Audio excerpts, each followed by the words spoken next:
கர்த்தராகிய இயேசு கிறிஸ்துவின் நாமத்தினாலே கூடி வந்திருக்கிற உங்கள் அவரையும் நாங்கள் வாழ்த்தி வரவேற்கிறோம். வேளையிலும் கர்த்தருடைய வார்த்தைக்காக நாங்கள் கடந்து செல்கிறோம். எபேசியர் புத்தகம் 2ஆம் அதிகாரம் 1-3 வரைக்கும் நாங்கள் வாசிப்போம். எபேசியர் புத்தகம் 2ஆம் அதிகாரம் 1-3 வரைக்கும் நாங்கள் வாசிப்போம். அக்கிரமங்களினாலும் பாவங்களினாலும் மனிதர்களாய் இருந்த உங்களை உயிர்ப்பித்தார். அவைகளில் நீங்கள் முற்காலத்திலே இவ்வுலக வழக்கத்துக்கு ஏற்றபடியாகவும் கீழ்ப்படியாமையின் பிள்ளைகளிடத்தில் இப்பொழுது கிரியை செய்கிற ஆகாயத்து அதிகார பிரபுவாகிய ஆவிக்கேற்றபடியாகவும் நடந்து கொண்டீர்கள். அவர்களுக்குள்ளே நாம் எல்லாரும் முற்காலத்திலே நமது மாம்ச இச்சையின்படியே நடந்து நமது மாம்சமும் மனசும் விரும்பினவைகளை செய்து சுபாவத்தினாலே மற்றவர்களைப் போல கோபாக்கினையும் பிள்ளைகளாய் இருந்தோம். இரக்கமுள்ள நல்ல ஆண்டவரே, நன்கு கொடுக்க நாங்கள் துதிக்கிறோம், ஸ்தோத்திரிக்கிறோம். இந்நாளிலே நீர் எங்களோடு கூட பேசும்படியாக நாங்கள் ஜெபிக்கிறோம். ஆண்டவரே, நீர் எங்களோடு பேசி எங்களுக்கு உண்மை குறித்து நீங்க வெளிப்படுத்தி நாங்கள் உங்களுடைய சத்தியத்தை அறிகிற அறிவினாலே அறிந்து அன்றுவரே நாங்கள் சத்தியத்துக்கு நீதியுமாய் உண்மையுமாய் வாழத்த கொள்ளாய் கத்தர்கள் ஒருவரை நீங்கள் நடத்தும்படியாக உங்களுக்கு ஒப்புக் கொடுக்கிறோம். கூறியிருக்கிற ஒவ்வொருவரையும் சிறு பிள்ளைகள் பெருவரைக்கும் ஒருவரை நீங்கள் ஆசீர்வதிக்கும்படியாக ஜெபிக்கிறோம்.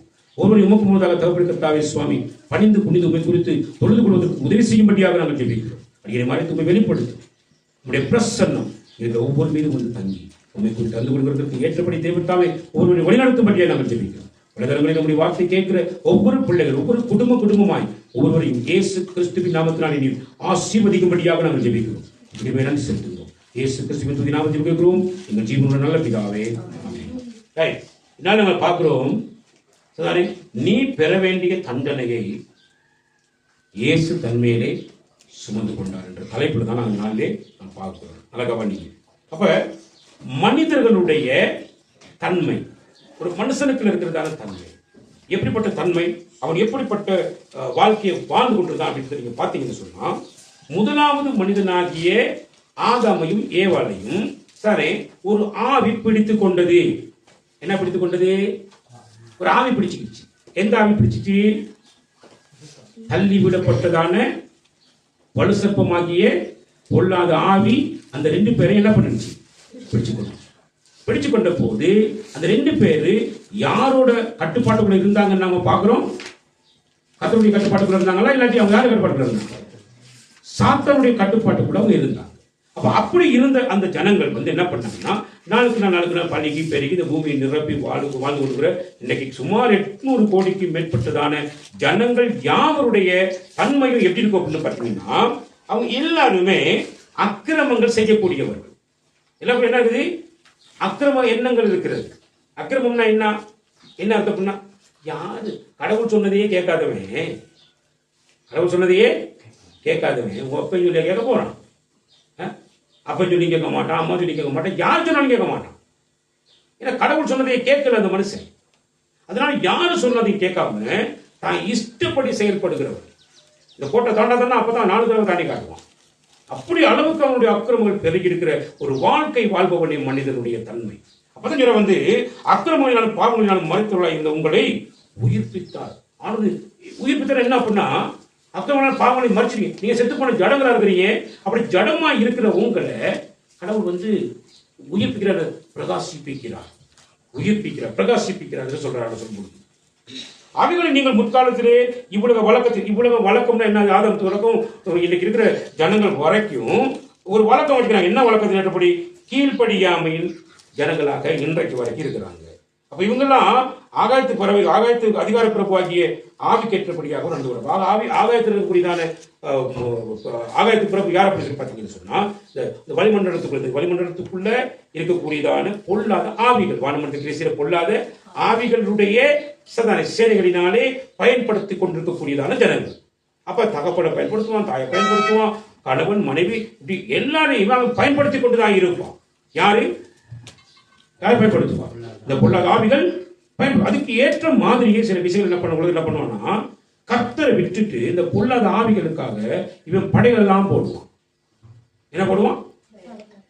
வசனம் தெரியுதா உங்களுக்கு?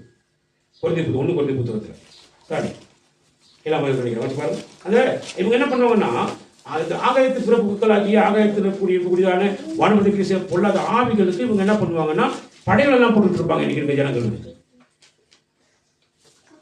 அப்படி படைகள் எல்லாம் போட்டோன்னே அந்த படைகள் எல்லாம் என்ன பண்ணிட்டு வந்து உட்கார்ந்து அந்த ஆவியம் வந்து அதுகளில் பண்ணிக்கிட்டு எச்சி பிசாசு தானே ஏதேன் பிசாசு ஏகப்பட்ட பேர்களை வச்சுக்கிட்டு தெரிஞ்சு கொண்டு தெரியும். பிசாசுகள் எப்படி பயன்படுத்தணும்னா நம்ம எல்லாரையும் முட்டாள்தனமாக்கி வச்சிருக்கும், முட்டாள்தனங்களாக்கி எங்களை வச்சிருக்கும். முட்டாள்தனமாக்கி வச்சிருக்கிறதுக்கான காரணம் என்ன அப்படின்னா, நானும் நீங்களும் சரி யாரை குறித்து அறியக்கூடாதுன்னா கடவுளை குறித்து அறியக்கூடாது. எங்களை உயிரோடு எங்களை உயிர்ப்பிக்கக்கூடிய தெய்வத்தை குறித்து என்ன செய்யக்கூடாது, அறியக்கூடாது. இதுதான் வசனம் இல்லையா? சரி, அப்படி கவனிங்க. அப்படி அந்த நாங்க வந்து இயேசு கிறிஸ்துவை குறித்து அறியக்கூடாதபடி எங்களை முட்டாளாக்கி வைக்கிறதுடைய நோக்கத்தை செஞ்சு கொடுக்கிறது இந்த ஆகத்து பிரபுக்கள், ஆகத்திற்கு குறிதான பொல்லாத சேனைகள், பொல்லாத ஆவிகள். இதை நம்ம புரிஞ்சு கொள்ள வேண்டும். நீங்க நல்லா கவனிங்க, நல்லா படிச்சிருப்போம், நல்ல அழகானவர்களாக இருப்போம், அநேகர் எங்களை பார்த்து விரும்பத்தக்க ரூபமுள்ளவர்களாக கூட இருப்போம். இப்படி இருக்கிற நாங்கள் பெரிய பெரிய ஓவியர்களாக இருப்பாங்க, பெரிய பெரிய இன்ஜினியர்களாக, டாக்டர்ஸ்மார்கள் இருக்கட்டும், இப்படி பெரிய பெரிய மாஸ்டர். நீங்கள் யோசிச்சு பார்த்து அநேகமான டீச்சிங் செய்கிற டீச்சர்ஸ்மார்கள் எப்படி குடிக்கிறாங்க கொஞ்சம் யோசிச்சு பாருங்க. டீச்சர்ஸ்மார்கள் பார்த்தா டீச்சர்மார்களோட ஆசான சொல்லி கும்புற தோடக்கூடிய இந்த டீச்சர்ஸ்மார்கள்லாம் பார்த்தீங்கன்னா பொங்கலாளர்கள் எப்படி தெரியல, ஆனால் ஆம்பளார்களை பார்த்தா எங்கே பார்த்தாலும் செம்ம பெரிய குடியாளர்கள் சுற்றிட்டு இருக்கிறாங்க. ஏன் டாக்டர்ஸ்மார் தான் குடிக்கிறது மட்டும் இல்லாமல் அவங்ககிட்ட போகிற பேசன் செஞ்சு வருவாங்க, உடம்பு கொஞ்சம் அப்படி வரணும், கொஞ்சம் எழுப்ப கொஞ்சம் பாவீங்க அப்படிமா.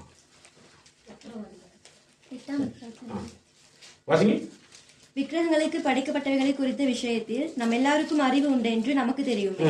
அறிவு இருமாப்பை உண்டாக்கும், அன்பு பக்தி விருத்தியை உண்டாக்கும். ஒருவன் தான் ஏதேனும் ஒன்றை அறிந்தவன் என்று எண்ணிக்கொள்வான், ஆனால் ஒன்றையும் அறிய வேண்டிய பிரகாரம்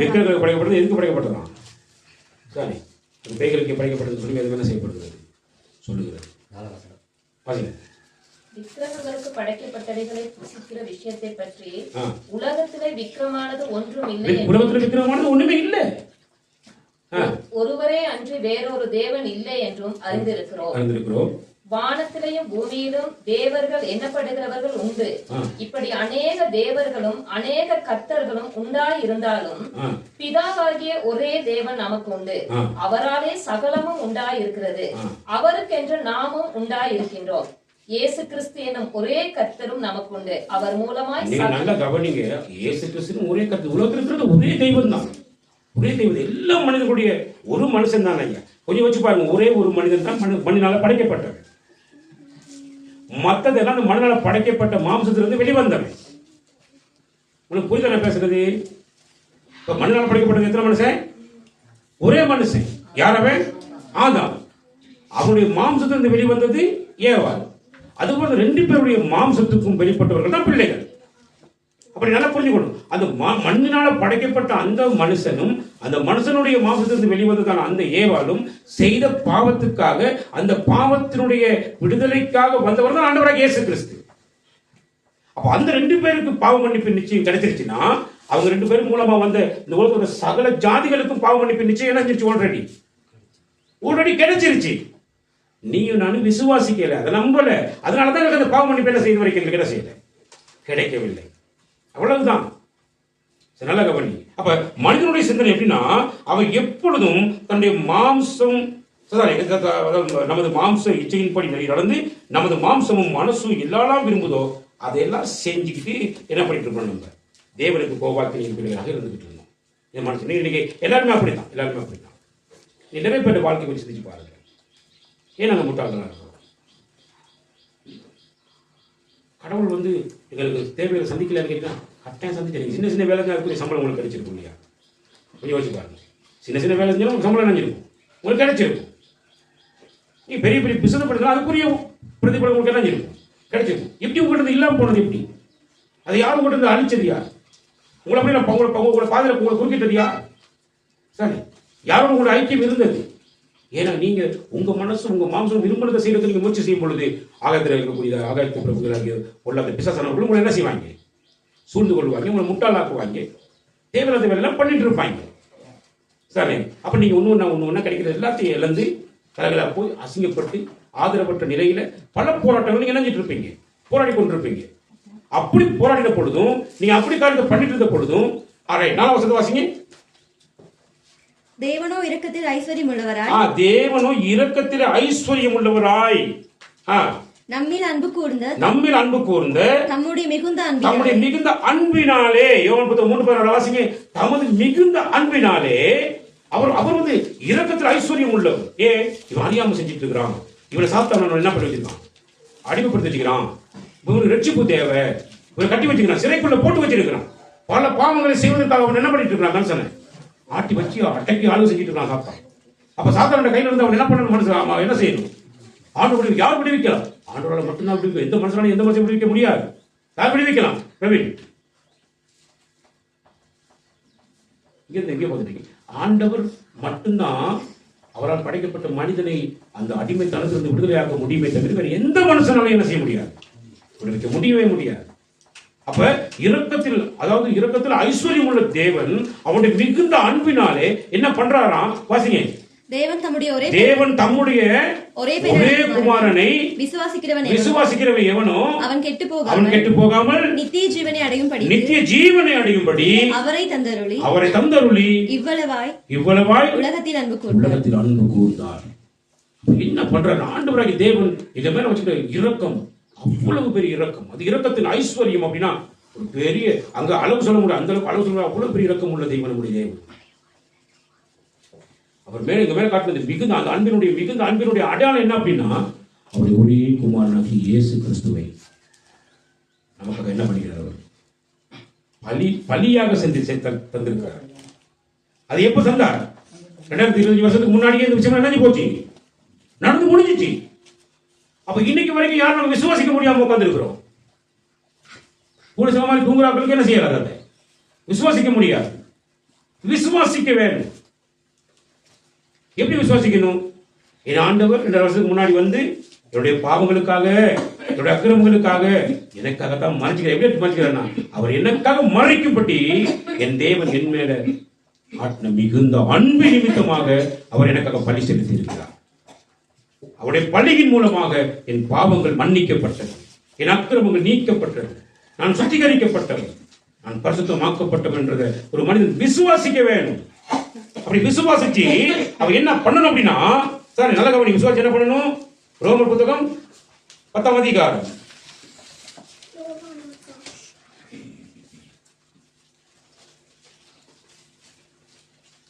9ஆம் வசனத்தை வாசிங்க.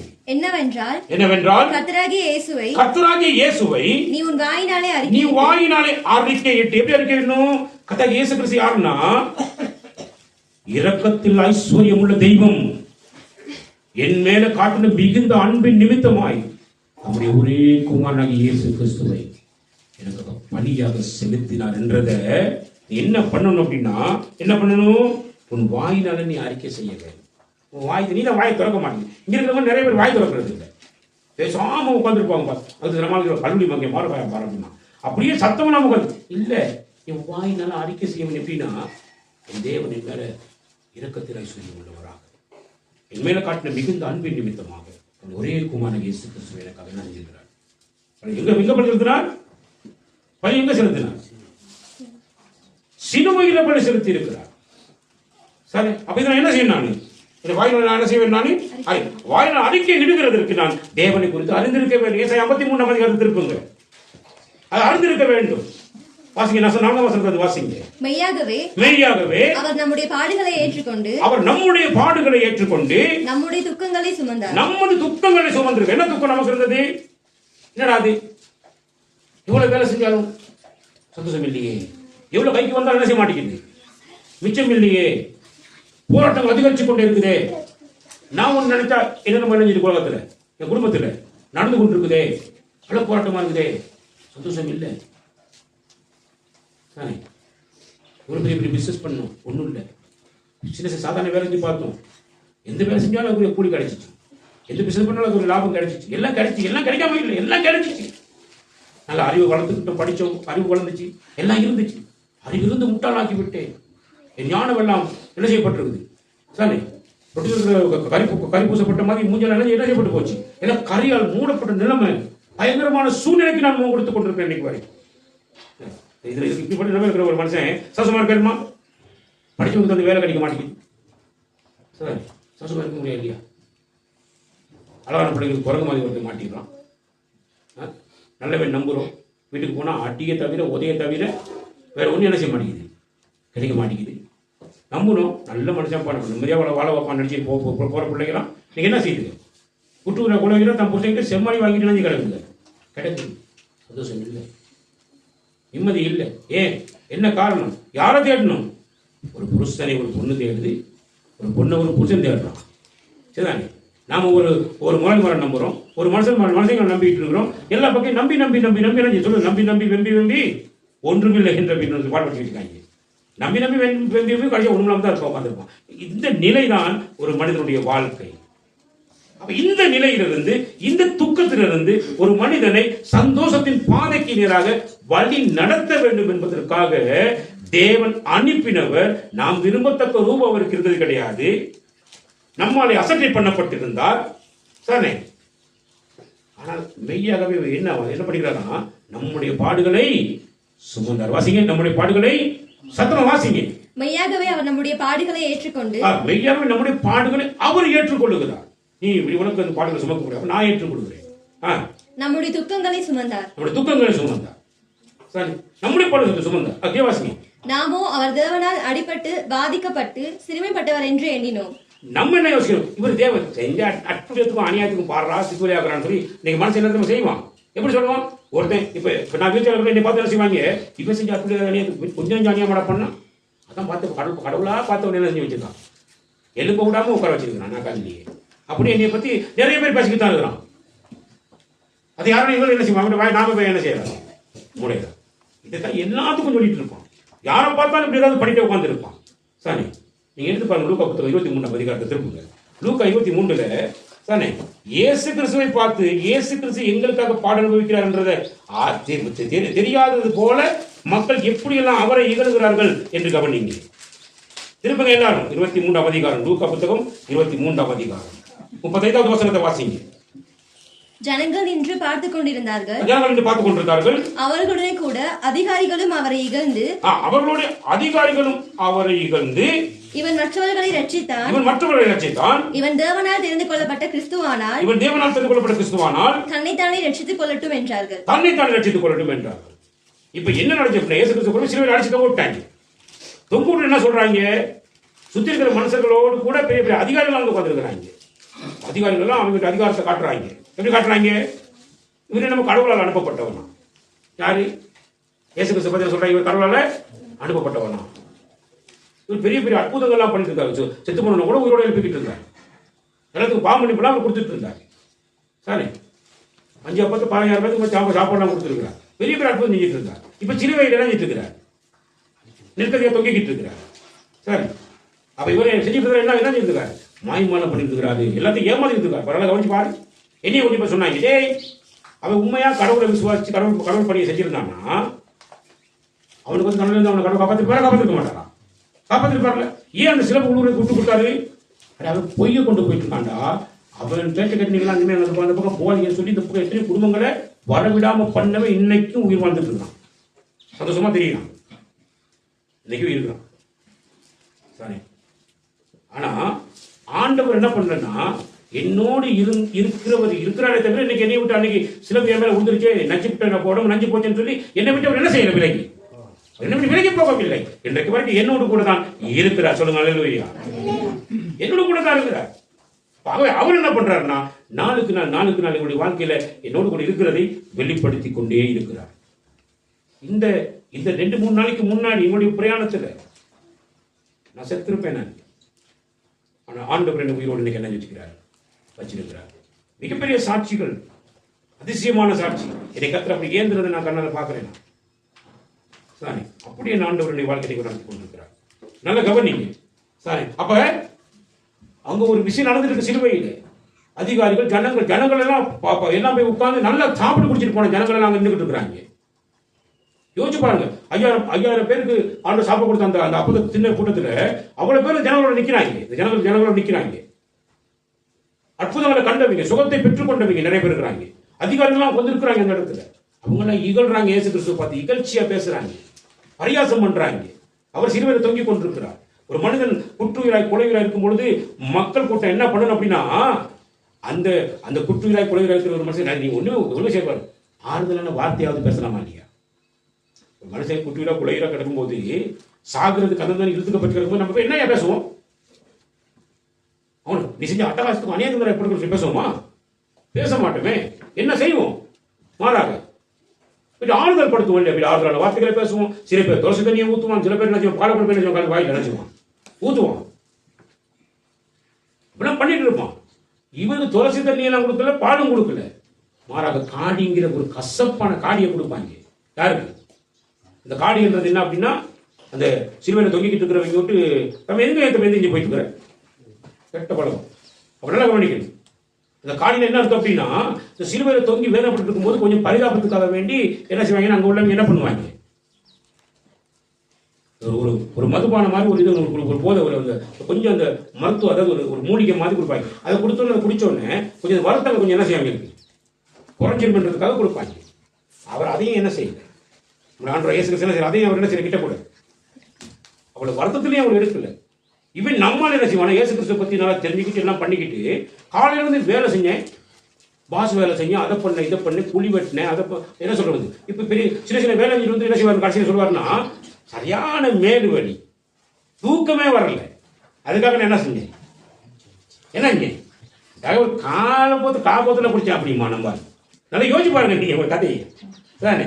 இதுல என்ன விளங்குது அப்படின்னா, இவ்வளவு பெரிய வருத்தத்துல இருந்தவர், எங்கள் எல்லாருடைய பாவங்களை தன்மையை சுமந்து கொண்டு பாடுகளை அனுபவித்தவர், அந்த காடியை தன் கை வாய்க்கிட்டு கூட என்ன செய்தவர், அது கொஞ்சம் எடுத்து கொஞ்சம் உடம்புல வருத்தம் தாங்கியிருக்கலாம்.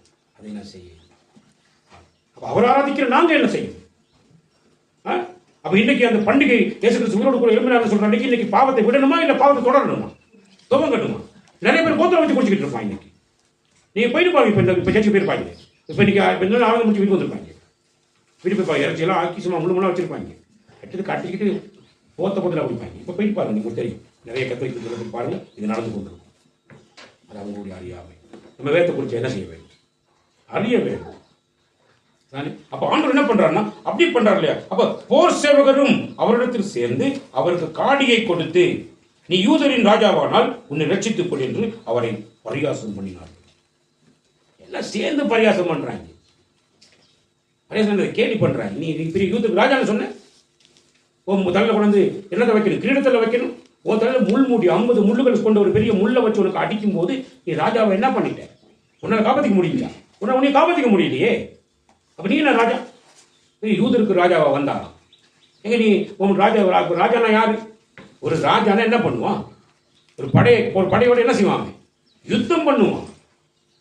நீ ராஜா தானே சொன்ன, உன்னைய பிடிக்கும் போது உன்னால என்ன செய்ய முடிஞ்சு, ஒன்றும் செய்ய முடியலையே. சரி, நீ என்ன ராஜா? அப்படி எல்லாம் கிண்டல் பண்றாங்க. எப்படி இருந்திருக்கும்? சரி, இவங்க தான் எல்லாம் கீழே இருக்கவங்க அவ்வளவு பேர் பண்ணி உட்காந்து சொல்லி பார்த்தா ரைட். அடுத்தது சிலுவையிலே வாசிங்க 20-39 வாசிங்க. அன்றியும் சிலுவையில் அறையப்பட்டிருந்த குற்றவாளிகளில் ஒருவன், நீ கிறிஸ்துவானால் உன்னையும் எங்களையும் ரட்சித்துக் கொள் என்று அவரை இகழ்ந்தான். ஆனா 2 பேர் கல்லைங்க, அவங்க 2 பேரும் கல்லைங்க, கொள்ளைக்காரங்க. அவங்க செஞ்ச பாவத்துக்கான தண்டனைக்கு அவங்க தண்டனை கொண்டு போய் சிலுவையில் அறைய போட்டாங்க. இயேசு கிறிஸ்து அறையும் பொழுது 3 சிலுவை, நடுவில் இயேசு கிறிஸ்து 2 பக்கமும் யாரா இருந்தது, கல்லை. அந்த கல்லன்ல ஒருத்தன் அவனும் இவரை என்ன செய்யலாம், அவனும் நிந்திக்கிறான், அவனும் இவரை பரிகாசம் பண்றான். இயேசு கிறிஸ்துவுக்கு ஆறுதல் சொல்றதுக்கு ஒரு மனுஷன், இயேசு சாதாரண ஒரு மனுஷன் தான், மனுஷனா இருக்கிற அடிபட்டு இருக்காரு இல்லையா? அவருக்கு எந்த ஆறுதல் சொல்றதுக்கு ஒரு மனுஷன் என்ன செய்யல வரல. கொஞ்சம் சிந்திச்சு பாருங்க. நீங்க மத்தேயு புத்தகம், மாற்கு புத்தகம், சரி லூக்கா புத்தகம், யோவான் புத்தகத்தை எடுத்து வாசி பாருங்க. ஆண்டவர் செய்த அற்புதங்கள்லாம் எவ்வளவு உங்களால பார்க்க முடியும், அவ்வளவு அற்புதங்களை செய்தார். குஷ்டரோகிகள் எல்லாம் குணமாக்கணும், குஷ்டரோகிகள் தள்ளிவிடப்பட்டவங்க, அவங்க சாவுக்குனே நியமிக்கப்பட்டவங்க, அவங்க கூட என்ன செஞ்சாரு நித்யா ஆண்டவர் அவங்களை நேசிச்சு தொட்டு, குஷ்டரோகிகள் தொடக்கூடாது, தொட்டு சுகமாக்குறார். எத்தனை அற்புதங்களை ஆண்டவர் செஞ்சாரு கொஞ்சம் யோசிச்சு பாருங்க. அவ்வளவு அற்புதம். அது மட்டும் இல்ல, 5 அப்ப 5 ரொட்டியே 5000 பேருக்கு பங்கிட்டு கொடுப்பார், 2 மீன் 5000 பேருக்கு பங்கிட்டு கொடுப்பார். அப்படி பெரிய அற்புதத்தை செய்த அந்த கைகள் நீங்க யோசிச்சு பாருங்க. இன்றைக்கு நம்ம கிட்ட இருக்கிற நம்ம குழந்தைங்க வச்சு போய் உட்காந்துருக்கோம். எங்க வீட்டில் எங்க பிள்ளைகள் கூட இந்த கடந்த 2 நாளைக்கு போது நடந்த ஒரு மிகப்பெரிய ஒரு அற்புதத்தை கண்டும் ஆண்டவருக்கு எதிரான பாவத்தை துணிகரமா செஞ்சுக்கிட்டு கிடக்குறாங்க. இது மனுஷர்களுக்குள்ள இருக்கிற காரியம். இவருக்கு எவ்வளவு அற்புதங்களை கத்த செஞ்சாலும், எவ்வளவு அதிசயங்களுக்கு கண்களுக்கு காண்பிச்சாலும், ஒரு சிறிய பிரச்சனை வரும்பொழுது நாங்கள் அவரை என்ன செஞ்சிடறோம், நம்ம இகழ்ந்து விடுகிறோம்.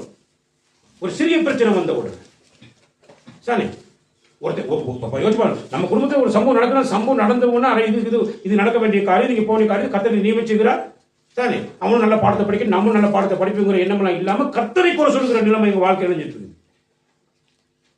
ஒரு சின்ன பிரச்சனை வாழ்க்கையில் வரும்போது ஆண்டு கொடுக்கும் போதெல்லாம் ஆண்டவரே சோத்தம் விட்டு உட்காந்துருப்போம் தானே. அப்புறம் ஆண்டவர்கள் கொடுக்கறதுக்கு அவர் கொடுத்தா இருப்பாரு. கொடுத்ததெல்லாம் நீ ஆணையமாக்கி போட்டு நீ காசெல்லாம் கணக்கு அவர் செலவழிச்சு விட்டுட்டு உங்க முட்டாள்தனத்தில் எல்லாத்தையும் பண்ணி போட்டு நீ என்ன செய்வேன் ஆண்டவரை குறை சொல்லிட்டு உட்காந்துருப்பேன். இது மனிதனுடைய நிலை, மனிதனுடைய நிலை. அப்படித்தான் மனுஷன் இருப்பான். யோசிச்சு பாருங்க. அப்ப இவ்வளவு பேர் இகழ்ந்துகிட்டு இருக்கிறான். இந்த பக்கத்துல கல்லன் என்ன பண்றான்?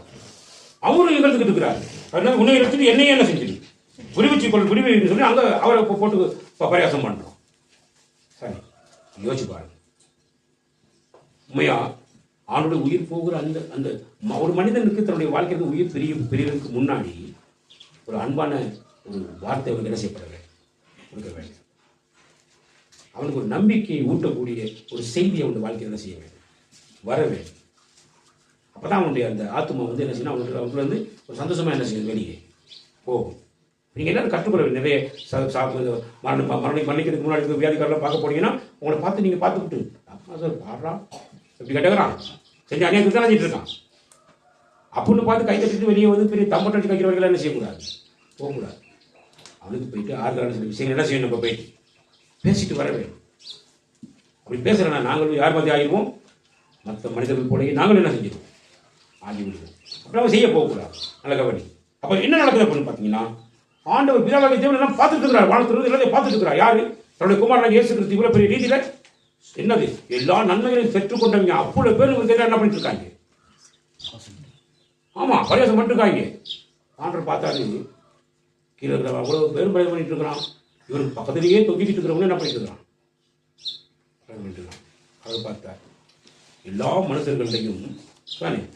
இயேசு கிறிஸ்துவினால் ரட்சிக்கப்பட்ட ஒரு மனிதனுடைய வாயிலிருந்து வருகிற வார்த்தை எப்படி இருக்கும், இயேசு கிறிஸ்துவை அறிந்த ஒரு மனிதனுக்கு அவனுடைய வாயிலிருந்து புறப்படுகிற வார்த்தை எப்படி இருக்கும் அப்படிங்கிறத தானே தெரிஞ்சு கொள்வதற்காக பக்கத்தில் இருந்துதான் தொங்கி கொண்டிருந்ததான ஒரு கள்ளனுடைய வாயை ஆண்டவர் என்ன செய்யறார், வந்து திறந்து விடுவார். வாசிக்கிற வசனத்தை எல்லாம் நல்லா காது கேளுங்க வசனத்தை. மற்றவன் அவனை நோக்கி, நீ இந்த ஆக்கினைக்கு உட்பட்டவனாய் இருந்தும் தேவனுக்கு பயப்படுகிறது இல்லையா? நாமோ நியாயப்படி தண்டிக்கப்படுகிறோம், நாம் நடப்பிதவைகளுக்கு தக்க பலனை அடைகிறோம். இவரோ தகாததொன்றையும் நடப்பிக்கவில்லையே என்று அவனை கடிந்து கொண்டு, இந்த அறிவு நம்ம எல்லாருக்கும் வர வேண்டும். நீ பொய் சொன்னதுனால நீ பாதிக்கப்பட்டு, நீ களவெடுத்ததுனால பாதிக்கப்படுற, நீ தாய் தப்ப நீ கீழ்ப்படியாததுனால நீ தண்டனைக்கு உள்ளாக்கி கொண்டிருக்கிற. சாமி, நீ கடவுளை தேடாத உணவு இல்லாமல் இருந்ததுனால நீ பட்டினியா கிடக்குற. உனக்கு பலதரப்பட்ட பிரச்சனை உன் வாழ்க்கையில் வந்துட்டு இருக்குது. இதெல்லாம் என்ன அப்படின்னா, நீங்க எதை விதைச்சீங்களோ அதை நீங்க என்ன செஞ்சுட்டு இருக்கிறீங்க, அது உடைய பண்ணிட்டு இருக்கிறீங்க. நீங்க எதை செஞ்சதுக்கான தண்டனை உங்களுக்கு என்ன செஞ்சுட்டு இருக்குது, வந்துட்டு இருக்குது. ஒரு தாய் தகப்பன் இருந்தா, தாய் இருந்தா ஒரு தகப்பனானவன் தன்னுடைய மனைவியை தன்னுடைய பிள்ளையாக நேசித்து சானே தன் பிள்ளைகளையும் பிள்ளைகளாக நேசித்து அந்த தகப்பன் என்ன பண்ணணும், ஒவ்வொரு நாளும் தேவனுடைய வார்த்தைகளை தன்னுடைய வீட்டில் ஒரு மணித்தியாலமாவது அவனுக்கு கற்றுக் கொடுத்து, குடும்பத்துக்கு கற்றுக் கொடுத்து நடத்த வேண்டும். அப்படி நடத்தினால்தான் அந்த குடும்பம் கர்த்தருக்குள்ளாக வளருவாங்க. அப்ப நடத்துறதுக்கு கூப்பிடும்போது ஒரு ஞாயிற்றுக்கிழமை எதிர்பார்க்காம ஒவ்வொரு நாளும் உனக்கு நேரம் கிடைக்கும் போதெல்லாம் என்ன பண்ணணும், அவனுடைய காரியங்களை பிள்ளைகள் கற்றுக் கொடுக்க வேண்டும். அந்த பிள்ளைகள் அதை கற்றுக்கொள்வார்கள், தேவனுக்கு பயப்படுவார்கள். அப்படி கற்றுக் கொடுக்கறதுக்கு நீ வீட்டில் இல்லைனா, ஒரு தகப்பன் வீட்டில் இல்லைனா, ஒரு தாய் வீட்டில் இல்லைனா, அந்த பிள்ளைகளுடைய நிலைமை என்ன ஆகுறது? சரி, யோசிச்சு பாருங்க. அப்ப எங்களுக்கு கொடுக்கப்பட்ட நீதி நியாயங்களை நாங்கள் சரியா செய்யாத பட்சத்தில் என்னுடைய குடும்பம் சின்னாபின்னமாகும். இதுல எப்படி நடக்கும்னா, நீ விதைச்சதை நீ அறுவடை செஞ்சு கொண்டிருக்கிற. தேவன் மேல போக சொல்ல உனக்கு எந்த அதிகாரமும் கிடையாது. நாம் எல்லாம் சட்டப்படி நியாயப்படி தண்டனை அனுபவிச்சுட்டு வந்துக்கிறோம். இவரிடத்துல எந்த பாவமும் நாங்கள் அறியவில்லை, எந்த பாவமும் செய்யலன்னு சொல்லி பக்கத்தில் இருக்கிற கல்லனை கடிந்து கொள்ளும் அளவுக்கு கர்த்தர் ரட்சிப்பை பெற்றுக் கொள்கிற ஒரு மனுஷனுக்கு கொடுக்கிறதான மிகப்பெரிய அடையாள வார்த்தைகள் தான் இந்த வார்த்தைகள். ரட்சிப்பை பெற்றுக்கொள்ள நிலைமை சொல்லியிருக்கோம். ஏன்னா கிறிஸ்தவன் சொல்லிட்டு இருக்கிறீங்க, நம்ம கிறிஸ்தவ சொல்லி உட்காந்துருக்கிறோம். ரட்சிப்பை பெற்றுக்கொண்டு சொல்லிட்டு இருக்கிறோம். சரிதானே? யாருக்கு எந்த ஆறுதலை கொடுத்துட்டு இருக்கிறோம்? ஒருத்தருக்கு யாரும் என்ன செய்ய முடியல, கொடுக்க முடியல. தேவனை குறித்த அறிவை போட்ட முடியல. சானே எல்லாரும் சேர்ந்து நம்மளும் சேர்ந்து கொஞ்சம் ஐயோ கடவுளுக்கு என்னப்பா கண்ணு இருக்கா, காது இருக்கா, மூக்கு இருக்கா, வாய் இருக்கா, நம்மளை பற்றி கவனிக்கிறாரு கேட்டா ஆமா என்ன இன்னும் சொல்லுவான், நீ தான் கிழமை ஜெயிக்க போயிட்டு இருந்த. இப்போ யாருக்கு எந்த கடவுள் உதவி செய்யாது கிண்டல் பண்ணிட்டு உட்காந்துருப்பான். அந்த கிண்டலுக்கு நம்மளும் ஆளாகிருந்தோம். அப்படி யோசிங்க, கர்த்தரை கர்த்தராக நோக்கி பாருங்க. சாரி, அப்ப என்ன சொல்றான்? அவன் சொல்றான் இப்படி சொல்லிட்டு யாரை பத்தி அவன் என்ன பேசுறான்? இயேசு கிறிஸ்துவை பத்தி என்ன பேசுறான்? இயேசுவை நோக்கி, இயேசுவை பார்த்து என்ன சொல்றான்? ஆண்டவரே, நீர் உம்முடைய ராஜ்யத்தில் வரும்போது அடியேனை நினைத்தருளும் என்றார். அப்ப எல்லாரும் இகழ்ந்துகிட்டு இருக்கான். போர் சேவகர்கள், பெரிய பெரிய அதிகாரிகள், இவரிடத்திலிருந்து பெற்றுக்கொண்ட எத்தனை நல்ல எல்லா மனுஷர்களும் சேர்ந்து அவர் அந்த அளவுக்கு இகழ்ந்து கொண்டிருக்கிறாங்க. பரியாசம் பண்ணி கொண்டிருக்கிறாங்க. பக்கத்தில் தூக்கிட்டு ஒரு கேடுகட்ட கல்லை ஆண்டவரை நிந்திக்கிறான். ஆண்டவர் பார்த்தா இயேசு கிறிஸ்து பார்த்த இன்னொருத்தருடைய இருதயத்தை திறந்து விடுகிறார். எதிரிமா தன்னுடைய குமாரனாக இருக்கிறார். அந்த குமாரனை இவர் அதிகமா நேசிக்கிறேன்னு சொல்றார். இவரின் குமாரன், இவர் நேசகுமார், இவர் பிரியமா இருக்கிற சொல்லி இயேசு கிறிஸ்து சொன்னவர். அவருடைய மரணம் நடக்கிறதுக்கு முன்னாடி சரிதானே அந்த ஆண்டுடைய இருதயத்தை சந்தோஷப்படுத்தினவர் யார் தெரியுமா? யாரு? இயேசு கிறிஸ்துவினால் ரட்சிப்பை பெற்றுக் கொண்டவர் தான் அவருடைய இருதயத்தை என்ன செஞ்சான்? மகிழ பண்ணினான். ரட்சிப்பு எப்படி வந்திருக்கணும்? உடனே சிலுவை விட்டு அவன் நினைஞ்சிருக்கணும். ஆண்டவர் இறக்கி இருக்கணும். சிலுவை விட்டு இறக்கி இருக்கணும். அவன் அதெல்லாம் அவர் செய்ய இல்லை. சரீரத்துக்கு ரட்சிப்பை கொடுப்பதற்காக தேவன் என்ன செய்யல? அங்க விரும்பல. அவனுக்கு அவனுடைய ஆத்மாவுக்கு ரட்சிப்பை கொடுப்பதே கர்த்தருடைய நோக்கம். அப்ப அவருடைய ஆத்மாவுக்கு நோக்கம் கொடுக்கும். என்ன சொல்றாரு? அவனை பத்தி சொல்றாரு. இயேசு அவனை நோக்கி, இன்றைக்கு என்னுடனே கூட பரதீசில் இருப்பாய். பரதீசில் என்ன சொல்றது? பரலோகத்தில் இருப்பார் சொல்லி அவன் யாருக்கு சொன்னார்?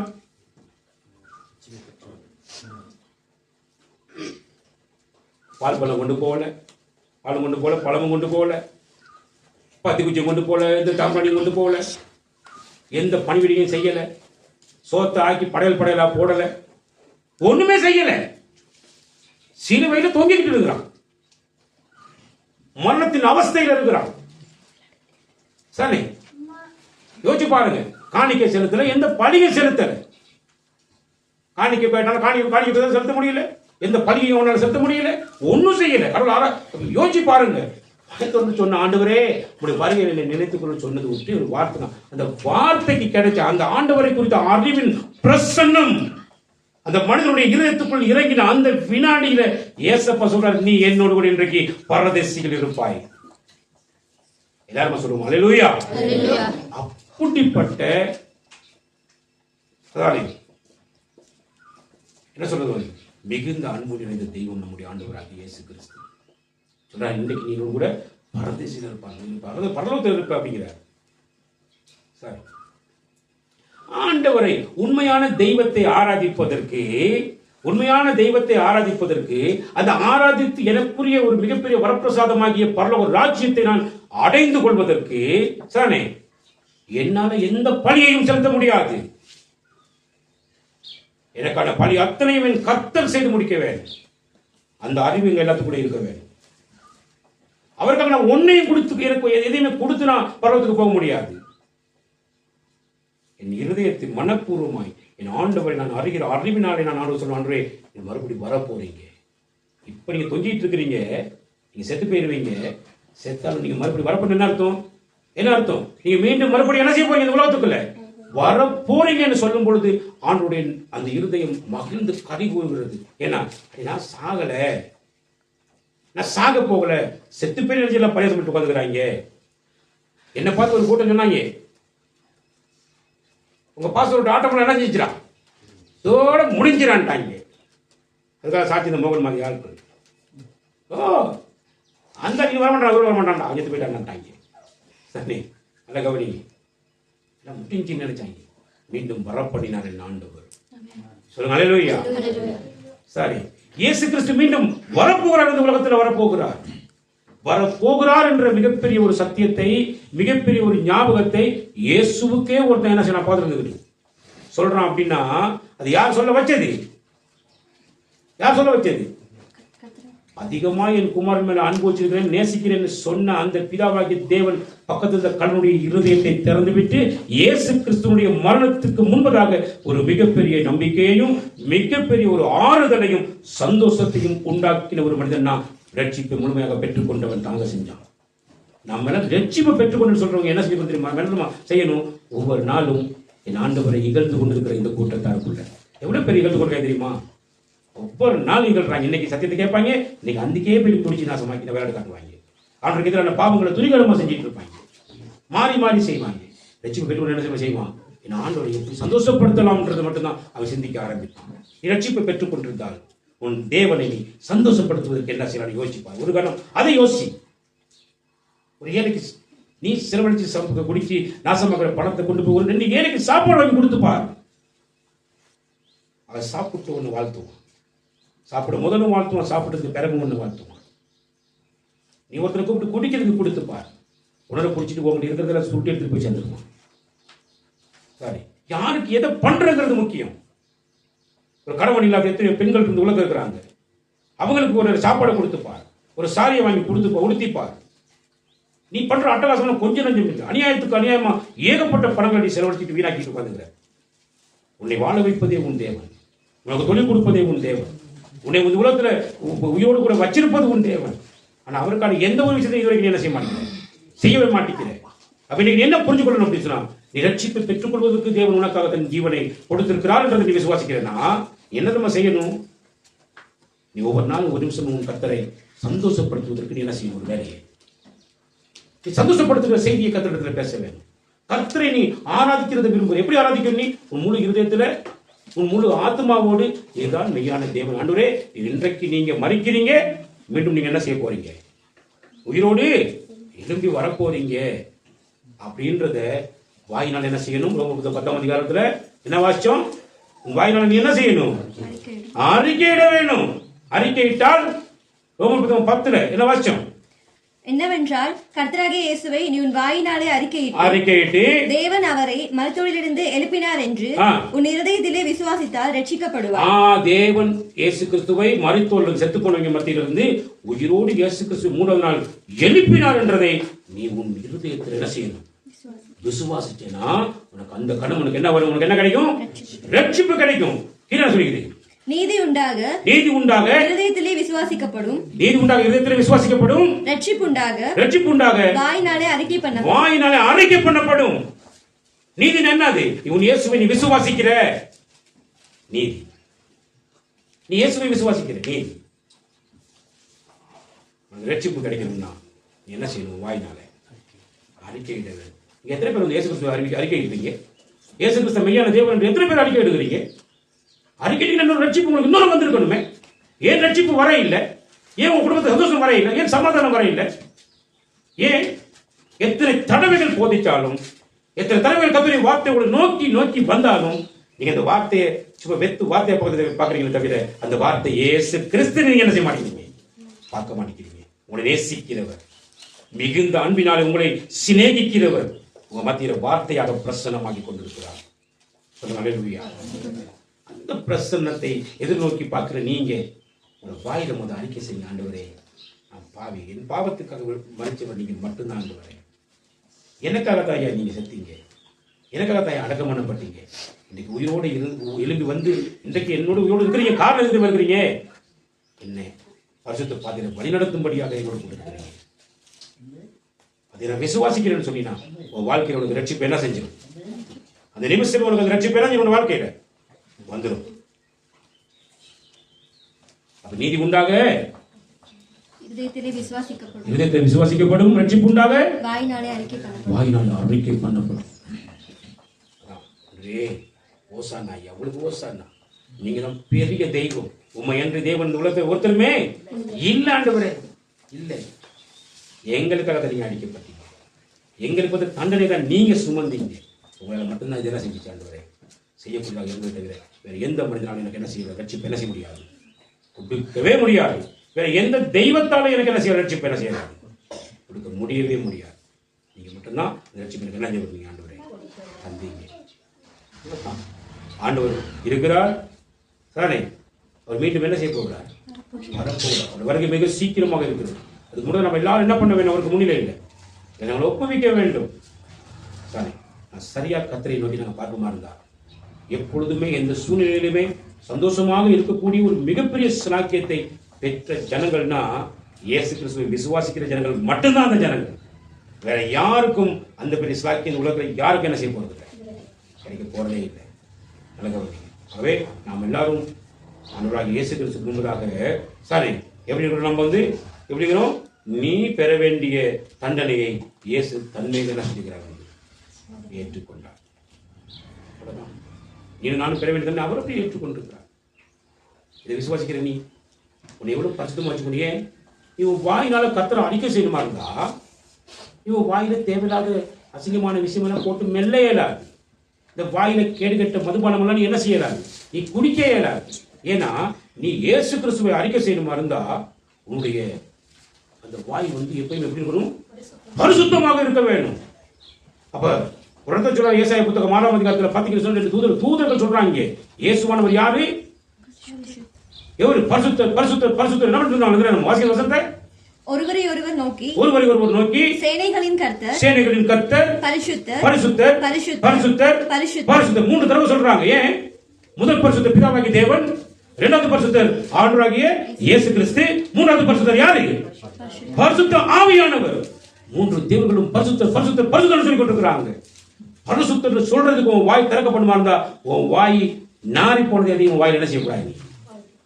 அதனாலதான் அந்த பரிசுத்த தேவன் உனக்கு கொடுத்த விடுதலையை நீ இகழ்ந்து கொண்டிருக்கிறபடினாலதான் உன்னால எழும்ப முடியல. நோயினாலும் பீதியினாலும் நீ என்னைக்கு பார்த்தாலும் பீடிக்கப்பட்டு கொண்டிருக்கிற உன் வீட்டுல வறுமை தரித்திரியம் சதானே எல்லாம் உன்னை சூழ்ந்து கொண்டிருக்கிறது. நீ விடுதலை இல்லாம சுத்தி இருக்கிறதுக்கு காரணமே என்னன்னு பாத்தீங்கன்னா நீ அந்த பரிசுத்தத்தோடு நீ என்ன செய்யறதுல ஒரு நாள் கூட நீ பரிசுத்தம் சொல்றதே கிடையாது. அப்ப வாயில் தேவையில்ல பண்ண முடியாது. சரி, நீதி உண்டாக என்ன செய்யணும்? இருதயத்தில் என்ன செய்ய பண்ணணும்? இருதயத்தில் விசுவாசிக்கப்பட நீதி உண்டாக இயேசு கிறிஸ்து விசுவாசிக்கணும். ஒரே தெய்வத்தை விசுவாசிக்கிற எனக்கு, ஒரே தெய்வத்தை விசுவாசிக்கிற எனக்கு இங்க ஒரு காலம் அங்க ஒரு காலம் வச்சுக்கிட்டு கண்டது எல்லாத்தையும் கடவுள் மனசு சொல்றான்னு அவ்வளவு கடவுளுக்கும் பணி வச்சுட்டு உட்காந்து உள்ள ஏன் சொல்றாங்க எல்லா கடவுளையும் கையெழுந்துறது போயிட்டு கோயிலா போறது கொடுக்குறது தேவையெல்லாம் பண்றது. அது ஒரு நேரம் உனக்காக எதையுமே பண்றது கிடையாது. உனக்காக எந்த வழக்கையும் உன்னால் ஆட முடியும்? உனக்காக ஆடாது. உன்னை விடுவிக்க வந்தவர் ஆண்டவராகிய இயேசு கிறிஸ்து மட்டும்தான். அவரை நீ விசுவாசிக்கும் போது முழு இருதயத்திலையும் உன் இயேசு கிறிஸ்துக்கு நீ இடம் கொடுக்க வேண்டும்.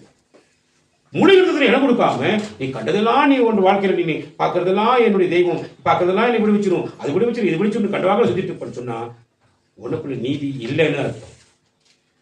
நீதி இல்லாதவர்கள் வாழ்க்கையில அவன் தேவனை ஒரு நாள் என்ன செய்ய முடியாது? தரிசிக்க முடியாது. நீதி இருக்கணும்.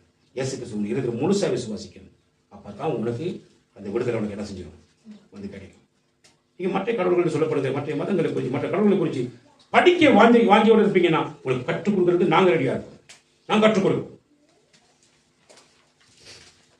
யாரையும் ஏமாத்தியோ யாரையும் என்ன சொல்றது தேவையில்லாம தாக்கியோ கிடையாது. உண்மையை உள்ளபடி என்ன செய்வார்? கற்றுக் கொடுப்பார். நீதியோடு இருப்பீங்கன்னா இயேசு கிறிஸ்து இருதயத்தை கொடுங்க, முழுமையாக கொடுங்க. நீங்க ரசிக்கப்படும் இருந்தா இயேசு கிறிஸ்து மட்டும் உங்கள் வாயினால் அறிக்கை செய்யுங்க, ரசிக்கப்படுவீங்க. அவ்வளவுதான். ஆண்டவர் மிக தெளிவாக எங்களோடு கூட நாளிலே பேசியிருக்கிறார். நிச்சயமாக நீங்க இந்த நாளில் கேட்ட செய்தியின் படி உங்களுக்காக உங்கள் தண்டனையை சுமந்தவருக்காக நீங்க நன்றியுடைய இருதயத்தோடு கத்தனைக்கு பார்ப்பீங்கன்னு சொன்னா இன்னைக்கு பிறகு உங்களுக்கு கொடுக்கப்பட்டிருக்கிற நியதிகளை நீங்க செய்ய ஆரம்பிச்சிருப்பீங்க.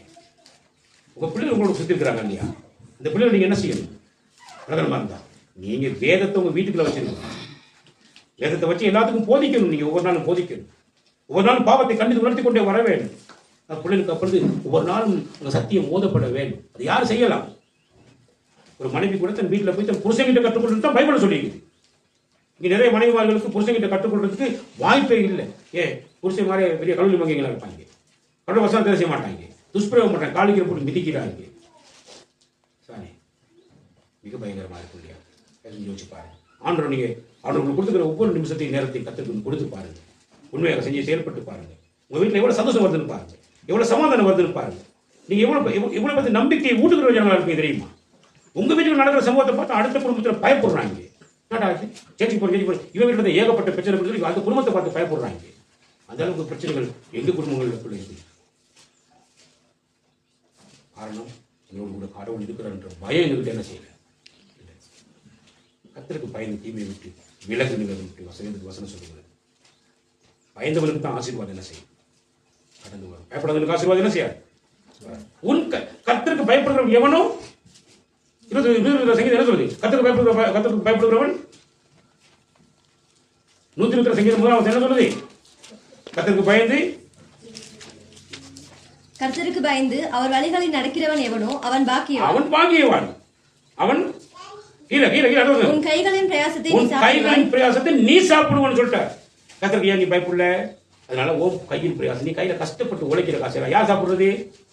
யார் சாப்பிடுறது? சும்மா நீ உழைச்சி போயிட்டு கேட்டா எல்லாம் கடைசியில் அவ்வளவு கஷ்டம் சமைச்சு போயிட்டு எல்லாம் பார் வாசல்ல கியூல நிக்கிறாங்க. ஒரு அங்க கொடுத்துட்டு ஊத்திட்டு வந்துடுறாங்க. எவனும் ஒருத்தன் சாப்பிடுறான். வட்டிக்காரன் வட்டி அவங்க கிட்ட வாங்கி அவன் அணிஞ்சிட்டு இருக்கான். சாப்பிட்டு உட்காந்துக்கிறான் தானே. மண்ணு கூட போட மண்ணு கூட பலன் என்ன செய்ய மாட்டேங்குது, கொடுக்க மாட்டேங்குது. யோசிச்சு பாருங்க.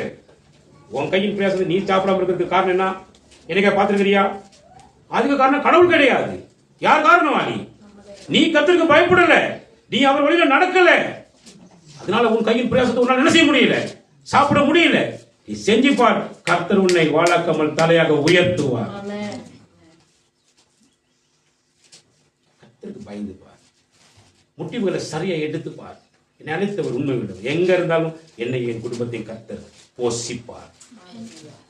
எங்க இருந்தாலும் அவ்வளவுதான். நீ இங்க இருந்து அங்க போறேன் இங்க போறேன் சும்மா தேவையில்ல வேலை செஞ்சுட்டு உன் குடும்பத்தை சின்ன பின்ன மாக்கிட்டு சாமி கடைசிக்கு போல குடும்பத்தில் நீ அழிவை பார்க்க ஆரம்பிச்சிருவார். பயங்கரமாக்கிடும், நிலைமை மோசமாக்கிடும். கர்த்தருக்கு பயந்து தீமை விட்டு மேலே சார் உன்னை ஞானிகள் நீ என்ன செஞ்சிடாத, நினைச்சுக்காத. எல்லாம் ஒரு வாழ்க்கை நிறைய நிறைய கற்று பேசி கொண்டு நிறைய பேசலாம். டைம் போகாது. கர்த்தருடைய வசனம் உங்களிடத்தில் வரும்பொழுது வெறும் வசனமா பார்க்காதீங்க. இயேசு கிறிஸ்து, நம்முடைய இயேசு கிறிஸ்து நம்மிடத்துக்கு பிரசன்னமாகி கொண்டிருக்கிறார். நம்ம மத்தியில் அசைவாடி கொண்டிருக்கிறார் அப்படின்னு மட்டும் கர்த்தருடைய வசனத்துக்கு பயந்து பாருங்க. கர்த்தர் தாமே உங்கள் ஒவ்வொருவரையும் ஆசீர்வதிப்பாராக. ஆமென்.